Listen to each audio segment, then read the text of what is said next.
Hey guys! Magandang gabi! Welcome back po dito sa Gandara SRU channel for Showbiz Update. Nandito na naman nga po akong muli nagbabalik. Ang nagmamaganda ninyo kachismosang Kimpa, wala na pong iba. Ang si Gandara ang lokaret ninyong kasama gabi-gabi upang magatid ng latest update and fresh happenings patungkol po kay Kim Chiu and Paul Avellino sa inyo. And syempre para sa gabing ito, ang tatalakayin natin medyo bad vibes ha. Sensya na.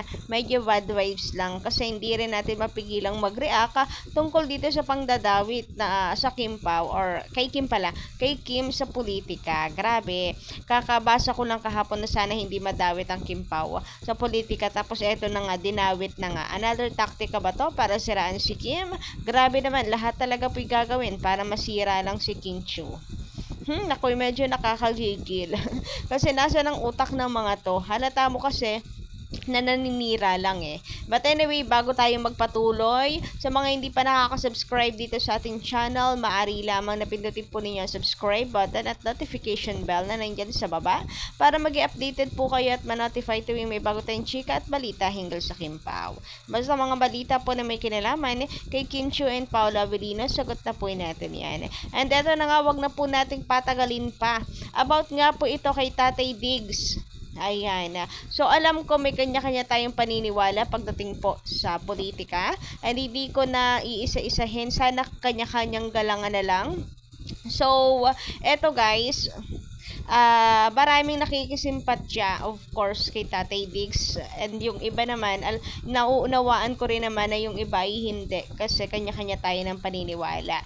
Pero dahil nakafocus tayo sa Kim Pao, ay ilabas natin ang politika guys. Ilabas natin ang politika, lalo na sa mga artista na wala naman pong kinalaman at nananahimik sa issue na to.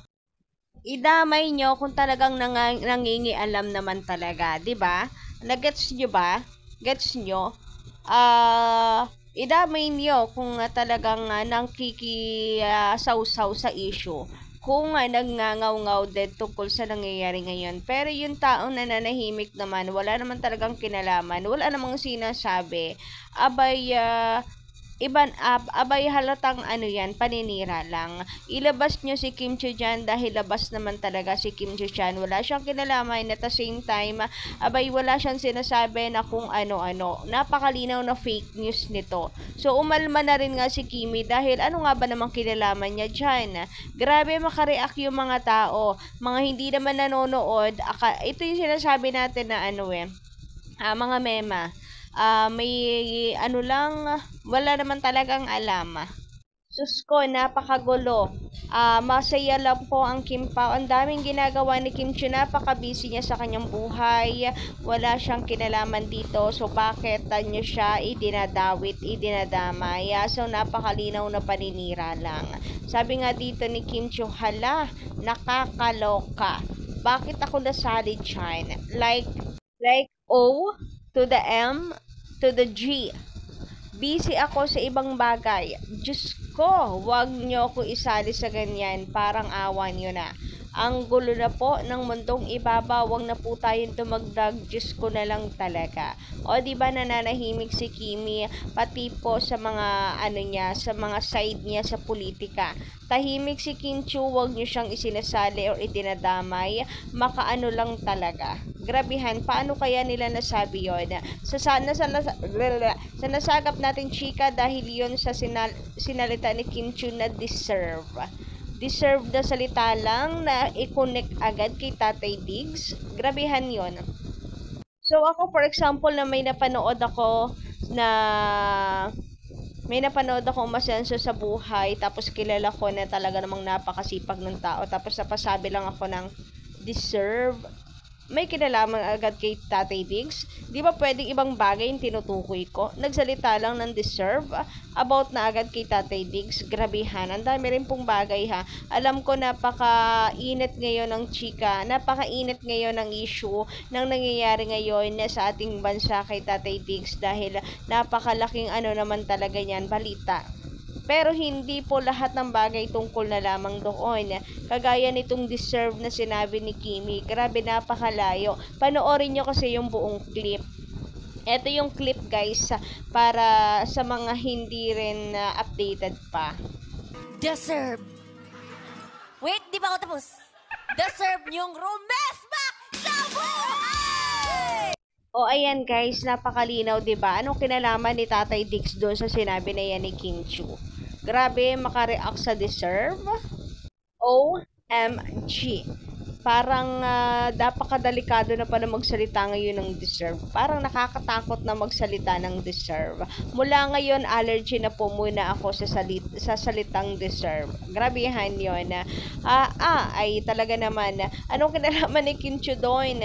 Di ba napakalinaw naman na wala? So, anong sinasabi ninyo dyan? Nasabi na si Kim Chu daw ay pabor at tama lang at deserve lang daw ni Tatay Digong na makulong. Wala naman pong nabanggit ni Isa doon. Sus ko'y napakalayo po sa politika. Nauubusan na ba ng taktik para sirain si Kimi? Kaya eto naman. Nako, napakalabo po. Malabo pa sa, sa baha yung mga hindi makonect talaga. Ang hirap i-connect. Anyway, ito nga daw. Ito yun, nakakapanood ko lang sa Showtime. Sabi ni Kim Chu, deserve daw makulong si Tatay Digong. Isipin mo, 30 million sumusuporta kay Tatay Digong. Tatay Digong, siguro naman iba dyan fans mo. Mayroong mga fans, meron ding hindi. Pero, magkakaiba man kami ng mga politika o paniniwala sa politika, nagkakaisa kami pagdating sa Kim Pao. So, ilabas mo yung pagiging artista ni Kim Chu sa politika. Ibahin mo. Grabehan naman yon. Anong kinalaman ni Kim Chu doon? Anong sinabi? Wala namang sinabi si Kim sa salitang deserve. Iba naman yung tinutukoy ni Kim Chu. Eto nga, this guy started it. Itong content creator na ito is doing it wrong kay Kimi. For clout lang talaga. Yung iba pinaniniwalaan pa talaga. Dala ng bugso ng damdamin sa nangyayari ngayon without checking facts. Pero kahit na gano'n, ingat ka pa rin, Kimi. You need to look out and not for show. More. So, ayan, yes, Kim, ingat-ingat lang din. And guys, sa mga nagpapaniwala dyan, mag-fact check mo po muna tayo. I know, wag pong agad-agad maniniwala. Wala naman pong inilapag na complete a video, diba? Grabehan dahil lang sa salitang deserve. Guys, gising mga kapwa ko Pilipino, ugaliin po natin mag-fact check dahil sa panahon ngayon dami na talagang manloloko. Dami kasi talagang naniniwala agad sa mga ganyang simpleng post. So, aral-aral din po muna sa social media bago po tayo maniwala sa isang post lang. So, eto talaga guys, yung sinabi ni Kim Chu. Ano ba yan? Script lang naman yun doon. Wala namang kinalaman si Kim doon. Binasa niya lang naman yun. Grabe, nakakaloka ha. Sana may gawin din po guys yung management ni Kimi about this. Kasi si Kim Chu mapapahamak dyan, promise. Napakagulo na po kasi talaga ng mundo ngayon.